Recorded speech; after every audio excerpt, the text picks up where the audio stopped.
हिम्मत वाली चिड़िया। एक बार एक घने जंगल में आग लग गई। सभी जानवर डर के मारे अपनी अपनी जान बचाने के लिए इधर उधर भाग रहे थे।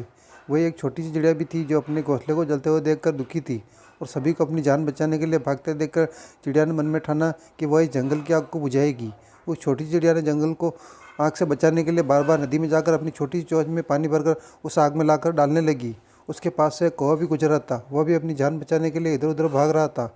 जब उसने चिड़िया को अपनी चोंच से आग पर पानी डालते हुए देखा तो चिड़िया से पूछा, अरे चिड़िया, ये क्या कर रही हो? चिड़िया ने कहा, इस जंगल की आग को बुझा रही हूँ। कौवा जोर से हंसा और कहने लगा, तो अपनी छोटी सी चोंच से इस आग को बुझाएगी? पागल हो गई है क्या? चिड़िया ने कहा, हाँ मुझे मालूम है आग भयंकर है, लेकिन यदि मैं कोशिश करने से पहले ही हार मान लूँ तो यह तो मूर्खता होगी ना। कौवा अब अपने कहे पर शर्मिंदा था और वह भी चिड़िया के साथ आग बुझाने लगा। इस कहानी से हमें शिक्षा मिलती है कि हमें मुसीबत आने पर हार नहीं माननी चाहिए, बल्कि हमें मुसीबत को दूर करने का प्रयास करना चाहिए।